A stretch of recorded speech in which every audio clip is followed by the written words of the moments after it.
네, 안녕하세요. 오늘은 지난번에 작성했던 솔리드에 대해서 한번 설명하는 시간을 가져보도록 하겠습니다. 그래서 솔리드 제목을 저는 도매금으로 팔린 진품이라는 제목을 달아봤어요. 솔리드 분석글에.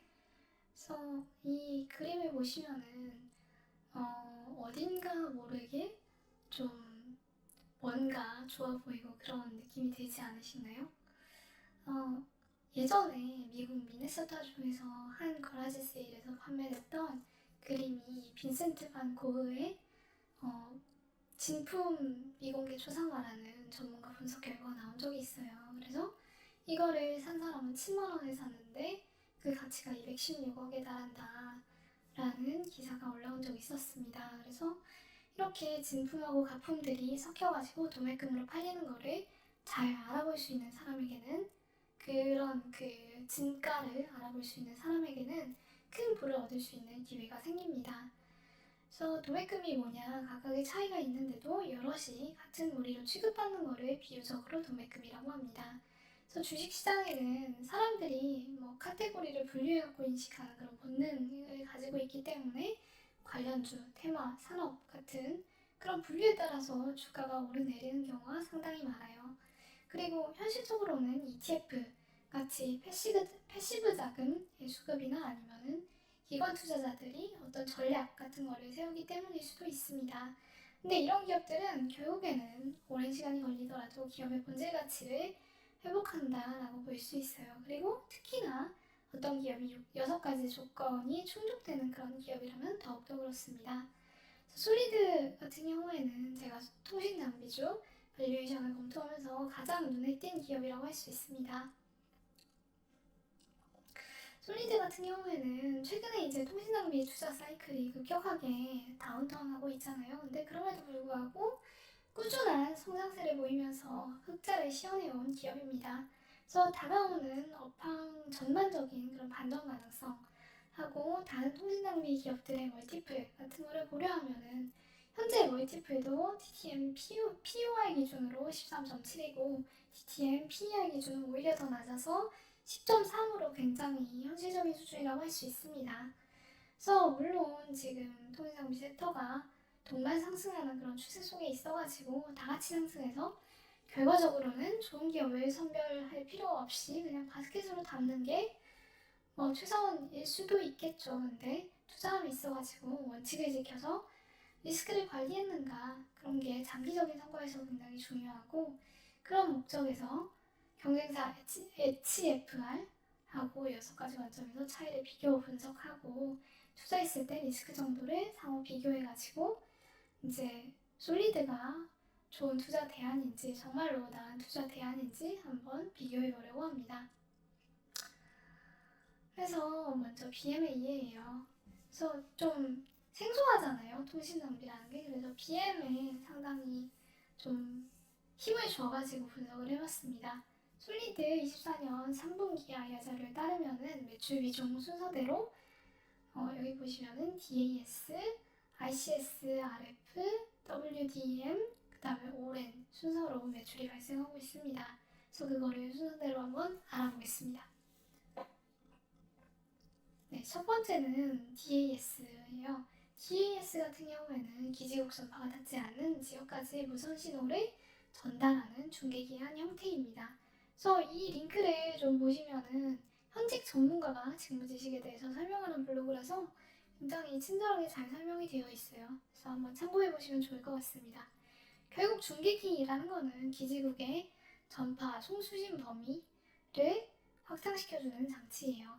그래서 중계기는 통신 지역을 지리적으로 확장시켜주는 어귀 커버리지 확장용과 건물이나 아니면 시설 구조 때문에 생기는 사각지대의 통신을 원활하게 해주는 전파 음영 지역 해소용으로 구분됩니다. 그래서 이 중에서 DES는 뭐냐? 후자예요. 전파 음영 지역 해소용 중계기에 포함됩니다. 그래서 이러한 중계기는 건물의 지하나 터널에 신호가 약해질 거 아니에요? 그런 신호를 증폭시켜주는 중계기라고 할 수 있습니다. 그래서 DAS는 Distributed Antenna System의 약자로 한 개의 중계기에 여러 개의 안테나를 배분해가지고 설치하는 그런 기기입니다. 그래서 이걸 통해가지고 대형으로 만들어야 하는 단일 안테나에 비해서 최소한의 안테나 수로 건물 전체를 커버할 수 있게 되고 전력 효율도 높다라는 장점이 있습니다. 그래서 이렇게 모식도를 한번 보시면 될 것 같아요. 그래서 대형 중계기 하나를 여기에 설치하면은 이쪽은 굉장히 신호가 좋을 수 있지만 이쪽으로 갈수록 음영지대가 발생해가지고 신호가 약해질 수가 있잖아요. 그거를 이제 건물 곳곳에 조금 더 작은 그런 중계기를 설치해가지고 공간을 더 효율적으로 쓸 수 있는 것도 그렇고 그 다음에 이 효율 측면에서도 훨씬 더 나은 형태의 중계기가 될 수 있습니다. 그래서 이런 중계기의 특징은 통신 사업자뿐만 아니라 호텔이나 지하철, 공항, 병원, 기업 같이 건물이나 시설의 소유주가 이용자를 위해서 투자 요인이 크다는 것입니다.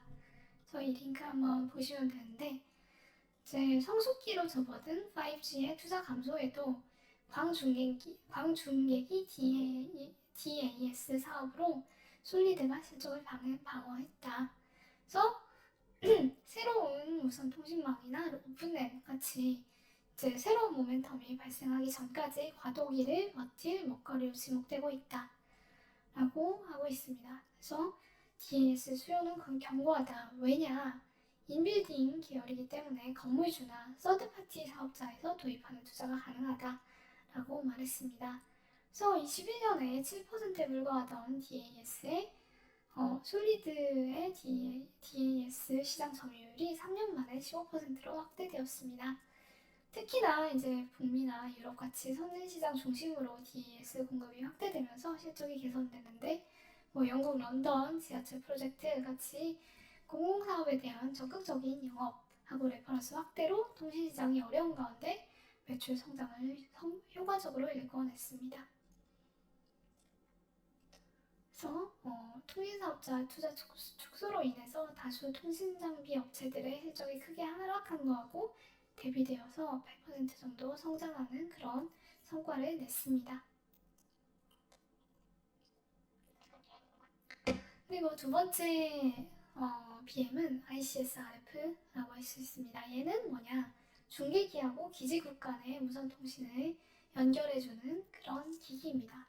그래서 ICS라는 거는 Interference Cancellation System이라고 해서 그 주파수 간의 간섭을 제거하는 그런 기기로 무선 중계기에서 상호 이제 신호가 발생할 거 아니에요? 그런 신호 간의 간섭을 제거해가지고 유선망을 설치하기 어려운 지역에 저렴하게 고속통신이 가능하도록 하는 장비입니다.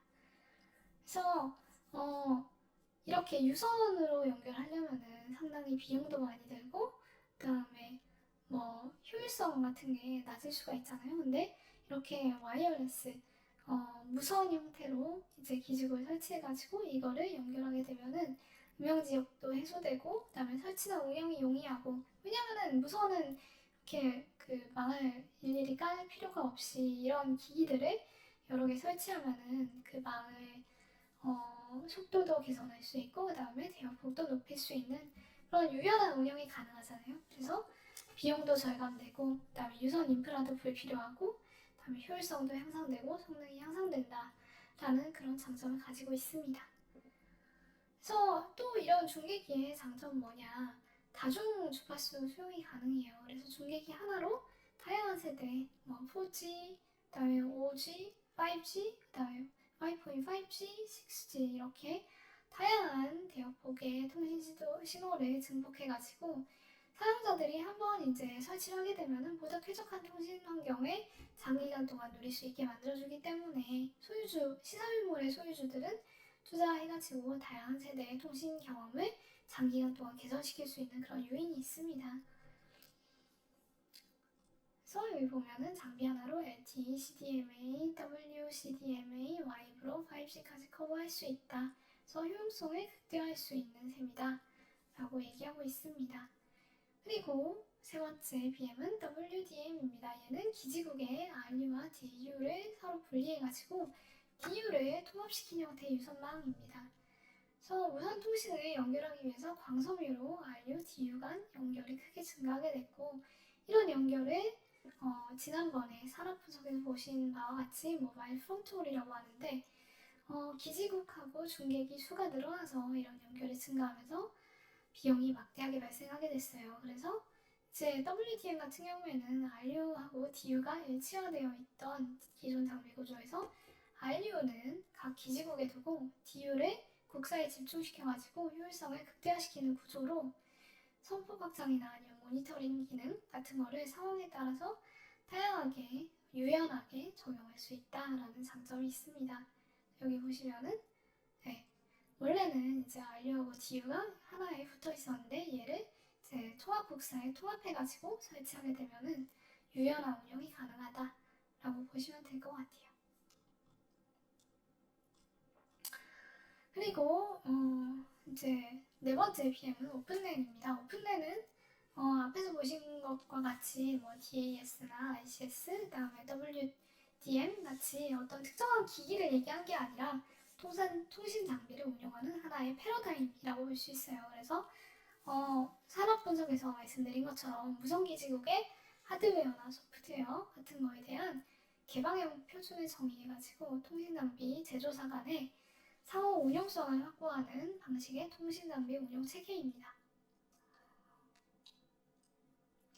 그래서 오픈랜의 경우에는 통신사업자 입장에서 통신 장비사의 협상력을 낮춰가지고 비용을 절감할 기회이지만 이전까지는 이제 기존 네트워크가 잘 운영되고 있어가지고 새로운 기술로 전환하는 거에 있어가지고 좀 전환 비용이 높아서 전환을 하지 않으려고 하는 그런 리스크가 있었어요. 근데 이제는 5G 네트워크가 이제 새로운 그런 5.5G, 5.5G로 이행하려고 하는 그런 상황이잖아요. 그래서 이제 솔리드 같은 경우에는 오픈랜 분야에서 5G RU 장비를 개발했고 상호 운용성 시험에 최초 성공해가지고 2022년에 벌써 170억 원, 그 다음 23년에 210억 원 수준의 수출을 실현하였습니다. 그래서 오픈랜이 실제 매출로 연결되는 소수기업 중 하나로 주목받고 있고 오픈랜을 벌써 상용화한 NTT 도코모의 오픈랜 서비스 브랜드인 오렉스의 새로운 RU 파트너로 합류한 바 있습니다. 23년부터요. 그리고 24년 12월에는 미국에서 정부 지원 기술 개발 프로젝트에 선정됐는데 이런 프로젝트에 선정되게 되면은 후속 정부 사업 수주를 받게 될 가능성이 높고 그 다음에 지금 이제 트럼프 같은 경우에는 오픈랜을 통해 가지고 통신장비 산업에서 중국의 헤게모니가 점점 강화되고 있는데 미국의 열세를 역전시키려고 하고 있습니다. 그래서 원래는 이제 미국의 루센트 중심으로 해가지고 주도권을 가지고 있었는데 2000년대 이후에는 중국하고 유럽이 양분하는 시장 화웨이 중국, 에릭슨 유럽, 노키아 유럽, GTE 중국, 그 다음 삼성전자, NEC, 후지츠 이렇게 이제 보면은 미국은 주도권 상실하고 중국과 유럽이 양분하는 그런 시장으로 바뀌었잖아요. 그래서 오픈랜을 적극적으로 밀어가지고 이런 주도권을 가져오겠다라는 생각을 가지고 있습니다. 그래서 오픈랜 같은 경우에는 일부 기업이 가점하고 있는 그런 네트워크 장비 시장을 다수 기업이 자유롭게 진입할 수 있는 그런 시장으로 변화시키고 미국이 경쟁력이 강한 소프트웨어나 클라우드, AI 중심으로 생태계를 전환시키려고 하고 있습니다. 그 과정에서 오픈랜이 굉장히 확대되게 되면은 오픈랜에 선도해가지고 굉장히 이미 매출을 발생시키고 있는 솔리드 입장에서는 급격한 매출 증가를 가져올 수 있는 그런 모멘텀이다라고 볼 수 있습니다. HFR 같은 경우에는 HFR 좀 발음이 원래 H잖아요. H인데 HFR 좀 발음이 이상한 것 같은데 모바일 부문에서는 프론트홀 장비, 그 다음에 대형 건물 속에서 데이터 트래픽을 효과적으로 전송하는 데 필요한 인빌딩 중계 장비를 만든다라고 해서 어느 정도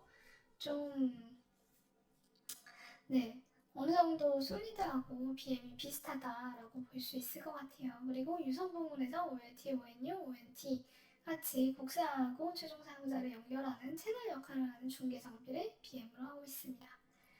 근데 보시면은 매출 비중이 24년 3분기 누적으로 해서 무선이 35.13%, 유선이 64.10%로 보면은 이제 브로드밴드하고 유선이 비중이 더 높아요. 그래서 이 BM 사이가 뭘 의미하냐? 망고도화 투자 같은 경우에 기본적으로 무선장비 비중이 굉장히 높습니다. 통신 속도하고 수요가 늘어나게 되면은 액세스망까지 연결되는 유선망 고도화도 물론 필요해요. 근데 산업 분석에서 보신 바와 같이 액세스망 대비해가지고 코어망의 투자 비율이 9대1 정도 되는 걸로 나타났었잖아요. 그 이유는 통신 속도에서 주로 차이를 발생시키는 거는 액세스망에서의 무선 통신 속도 또는 이제 그 최종 사용자 단에서 사용되게 되는 그런 속도의 대역폭, 전송 속도 그런 거에 더 영향을 많이 미치기 때문이에요. 그래서 초기에 NSA 모드로 망을 구축하는 시기에는 특히나 무선 장비에 캐펙스가 집중되게 되고 이런 점에서 결국에는 이제 5.5G나 아니면 6G로 이행하게 되면은 당연히 또 그 이 모바일 액세스에 투자가 많이 이루어지게 될 거예요. 그래서 솔리드 같은 경우에는 그런 점에서 좀 더 수혜를 많이 받게 되는 그런 기업이라고 볼 수 있습니다. 솔리드 같은 경우에는 무선 장비인 DAS, ICS, 오랜 매출이 비중이 90.3%예요. 그래서 망 고도화가 되게 되면은 급증하는 캐펙스의 수혜를 고스란히 받을 수 있고, 그 다음에 통신사 캐펙스 이외에도 시설물을 운영하는 소유주들이 이용자들의 통신 서비스 이용 편의성 개선을 위해서 통신망 투자와 별개로 중계기를 설치하는 수요에 따라서 매출이 안정적으로 발생하게 됩니다. 그래서 다른 통신 장비 기업들하고 다르게 망 고도화 사이클의 변화에 영향을 덜 받는 안정적인 매출 구조를 보유하고 있고, 오픈랜에 적극 대응해가지고 기술을 선도하며 주요 통신사나 미국 정부들하고 적극적인 협업을 해가지고 미래의 수주 가능성을 충분히 높여왔고 앞으로 그런 매출이 크게 늘어날 가능성이 높다라고 볼 수 있는 솔리드의 BM이 저는 훨씬 더 좋다고 생각했습니다. 여기에 비해서 HFR 같은 경우에는 DAS 생산한다고 하는데 22년 기준으로 세계시장 점유율에는 어덜스에 포함될 뿐입니다. 반면 솔리드 같은 경우에는 21년에 5위였는데 세계 3위로 도약해가지고 이제 2위를 바짝 추격하고 있고 1, 2위 자리를 위협하고 있는 그런 상황이라고 볼 수 있습니다. 그리고 국내 시장에서는 통신사를 직납한다는 점에서 양사가 동일한데 해외 선진시장 대응에 있어서는 솔리드가 R&D 단계부터 이미 사업자에 제안해가지고 참여하면서 내수와 마찬가지로 수출 물량도 통신 사업자에게 직접 판매하고 있어요. 근데 여기에 비해서 HFR 같은 경우에는 장비업체 벤더로 포함돼가지고 서로 협상력이 다르다라는 차이가 있습니다. 솔리드 같은 경우에는 최종 고객인 통신 사업자를 대상으로 직접 판매한다 라고 하고, 그 다음에 수출 물량에 대해서는 따로 얘기가 없으니까 수출 물량도 마찬가지로 직접 판매가 이루어지고 있습니다. 근데 HFR 같은 경우에는 일본, 미국 등 해외 선진 시장의 경우에는 현지 티어 1, 2급 통신장비 벤더를 통해가지고 통신사업자에게 공급한다. 한 쿠션을 거쳐가지고 이제 공급을 하는 거기 때문에 아무래도 협상력이 더 약화될 수밖에 없다라고 보여집니다.